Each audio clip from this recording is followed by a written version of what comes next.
Hi. It is day 8 of our challenge, and today I wanted to talk about how, where I shop. So I mentioned before, if you've watched some of the other videos I've posted, as far as how I plan for the week, planning out what kind of meals I'm going to have, what based on what I have in the fridge, what I know I need to go grocery shopping for, etc. So I thought I would share a little bit about how I shop. I'm going to preface this by, remember I have food sensitivities that I have to be careful of, and I consider myself a meat snob. And I say that in a loving way to myself because I feel that if I can't get quality meat, I'm just not going to eat it because there's so much. And Jason mentions this, the inflammation in the gut and the inflammatory foods and the things that are in food that can cause problems.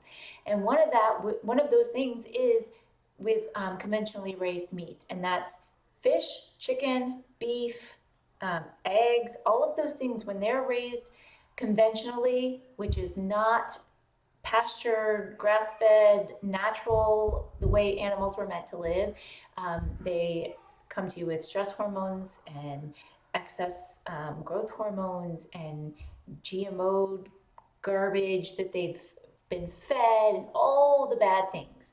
All of that gets into the meat and then transfers to you. So one of the functional medicine doctors that I love and I follow a lot, he's always said that the saying was always you are what you eat, but he says it's really you are what you eat eats. So again, if you're eating a grass-fed, grass-finished, pasture-raised cattle, if they're beef, they're eating grass, they're grazing, they're moving, they're living life the way a cow is meant to live. So you're getting a lot of phytonutrients, you're getting stuff from the soil. It's much better for the environment as well, but we won't go there. So you're getting a lot of good stuff. When you're eating cow from a cattle farm or conventionally raised, I can't remember what the term is that they use for those cows are under massive amounts of stress. They are fed just crap. I think there was actually a truck of Skittles that like had a wreck, and it was on its way to a cattle farm, and that's what they were going to feed the cows was Skittles. So they're feeding those animals garbage to plump them up and fatten them up as fast as they can, so they can turn them around and they can make more of a profit. So for me personally, and maybe for you too, if you're going to eat animal proteins, make sure it's quality. If you can't find quality proteins, skip it and find something else to get your protein from. Find a better source. So having said that, I'm going to give you two of the main places that I buy animal proteins from. I have a month, or I shouldn't say monthly. It doesn't come monthly. It probably comes every like 3 months, or sometimes longer. Subscription box from Butcher Box. You may have heard about them. If you haven't, I'm going to share links in comments because I have to post out everything individually. But I'm going to share the links in there. I believe I can give you a little discount on your first box with the links that I have. So it's quality meat, grass fed, grass finished. It's pasture raised. They are working with local farms to get the meat. So it's not everything's not always available. There have been shortages sometimes, but they have all kinds of steaks, all kinds of pork products. They have chicken.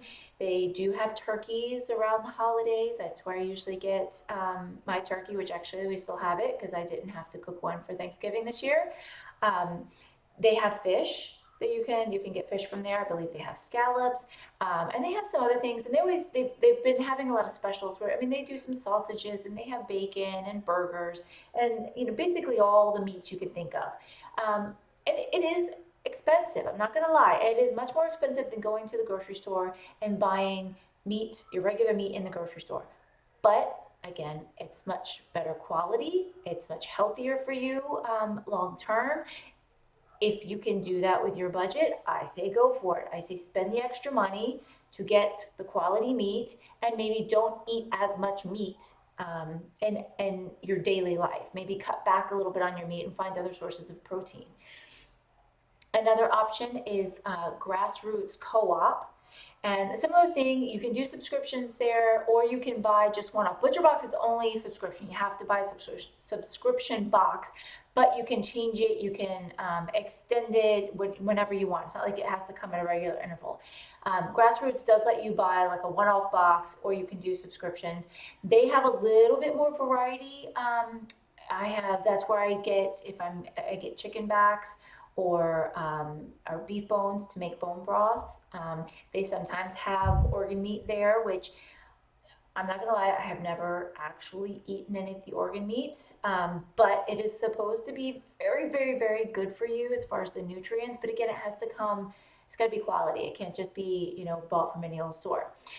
Some of you may live in an area where you have a local farm or butcher that you can buy directly from, and that's a really good thing too, because you can go and you can see, how they're raising the animal. You can see what they're doing. You can be very picky and choosy with what you're buying. Again, versus going to a grocery store and having to hope that whatever the label says is accurate. Now, I'm gonna go deeper into labels at another point, but just real quick on the meat. Grass fed just means that at some point in their life, that animal had grass. It could be in the very beginning, it could be the last day before they were slaughtered, but at some point they had grass.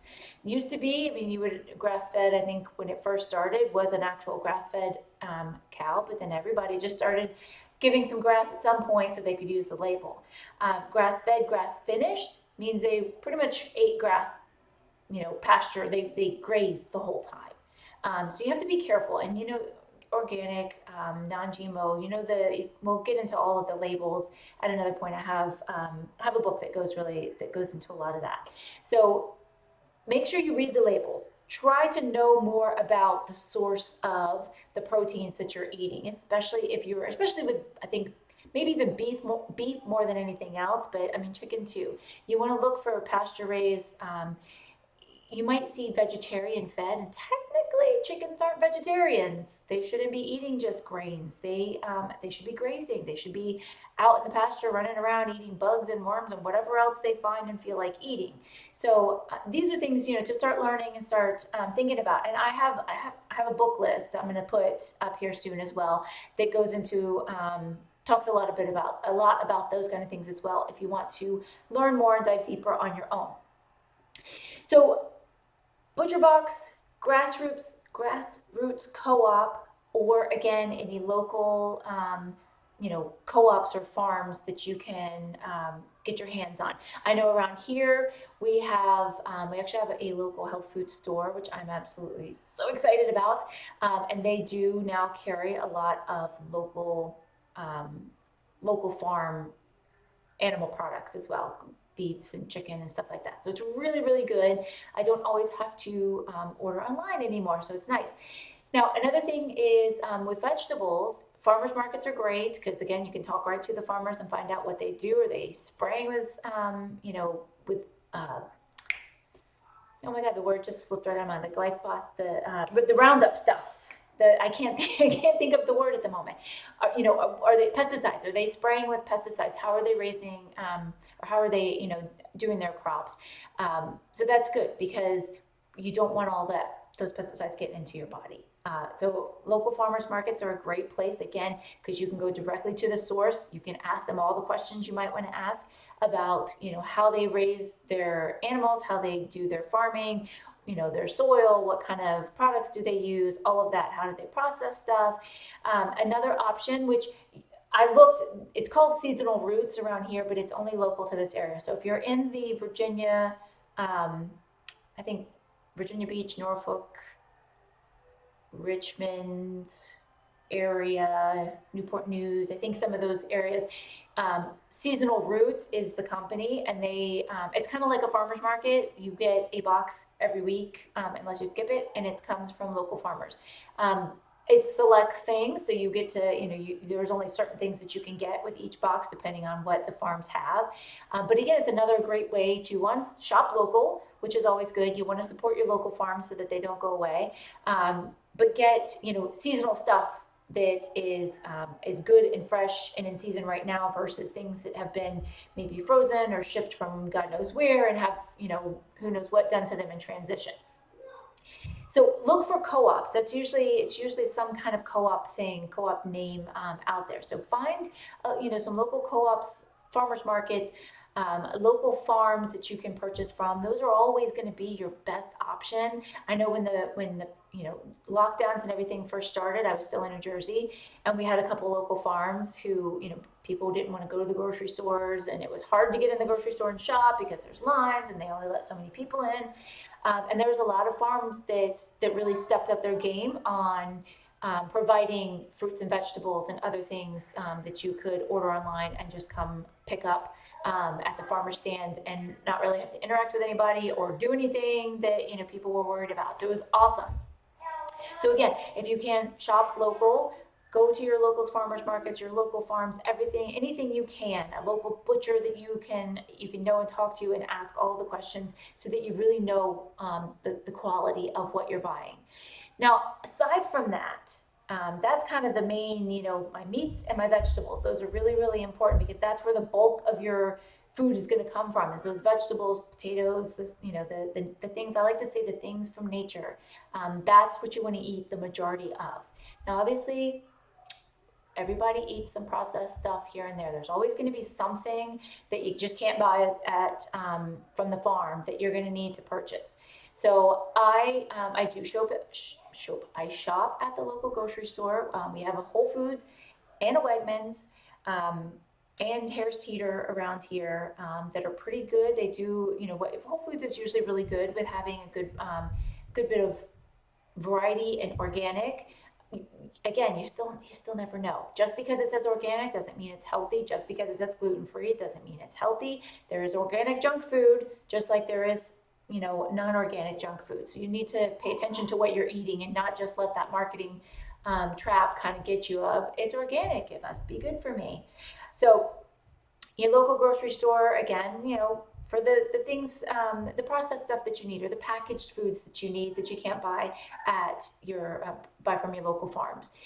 And then Amazon, as much as I hate to sometimes contribute to these big box places, Amazon is a very convenient way to purchase a lot of things as well. You can shop through Amazon at Whole Foods or at Amazon Fresh. Amazon Fresh is free delivery if you are a Prime member. So if for whatever reason you are not able to go to the store and shop, it's just more convenient, you're busy and you can't get there, or like me, you don't want to drag 3 kids around the grocery store, shopping online through Amazon Fresh is pretty good. It's a lot of time they're getting the stuff from Whole Foods anyway, but some of it's not directly from Whole Foods. But pay attention to your labels. Don't just go, walk in the aisles and picking up any old thing that looks good. Read your labels. Look for things that have very low added sugar.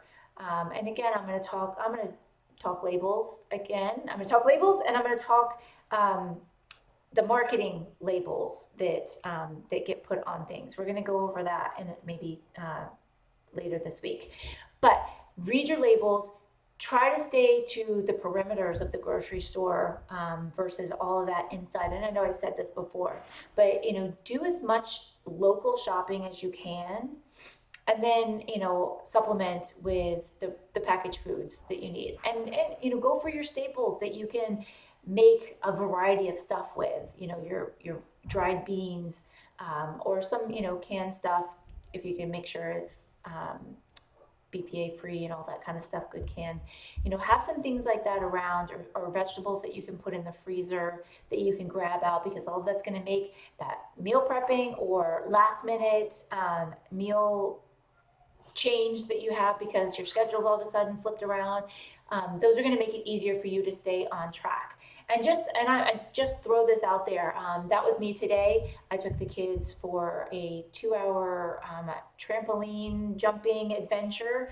But we went like almost right at lunchtime. So we got home and everybody's starving, and I didn't want to eat a bunch of junk. So I happened to have a little bit of leftover cauliflower rice that I had made, and I threw some rotisserie chicken in it, a little buffalo sauce on top, some chickpea beans in it, and it was amazing. It was so good, and I'm like, this is a this is a meal I should make all the time. It's delicious. And sometimes those happy little mistakes are exactly what we need, because it gives you a little more creativity and kind of gets you out of your normal box of I need to eat a salad for lunch or I must have a sandwich for lunch kind of deal. Um, so that's just wanted to share with you how I shop, where I shop. Again, vegetable wise, you can't really buy in bulk unless you prep everything and you're freezing stuff or something like, or canning things, because it's going to go bad. So you want to think, what can I buy bulk and put in the freezer, which for me again is the proteins. I get that box, I put it all in the freezer, and I make sure the next box is coming before I am completely out of my chicken. Sometimes some steak, some ground meats. They have bison. I really like the ground bison from Butcher Box. Um, we have fish, we have cod, salmon, halibut. All that stuff is in the freezer, ready to grab at a moment's notice. Then you want to go for your quick shopping trips, maybe once or twice through the week, is where you're grabbing those vegetables that you need to make for that meal that night or for the next couple of nights. Because again, if you buy them too far in advance, they might go bad on you, especially if something happens and you can't cook what you were planning and you have to do a flip flop, and now all your vegetables are sitting an extra day or two before you get to them. So think about, when you plan out your week on Saturday or Sunday, if you meal prep or you just plan and have your scheduled meals for the week ready so you know what you're cooking. Factor into the shopping, into your shopping. How many times do you need to run by the grocery store and grab a quick something, a vegetable for this meal, or let me get a couple of these fresh vegetables for the next couple of nights. And that is it. I hope those tips are a little bit helpful. Again, I'm going to share the links for Butcher Box and the Grassroots Co-op, because I believe the links I have, I can give you a little discount if you want to shop from them. If you have any questions, if you have any other tips or tricks that you like to do with your shopping, please share it here, because we can all learn from each other. So I'd love to hear what you guys do. I hope you have a great evening, and I'll see you next time. Bye.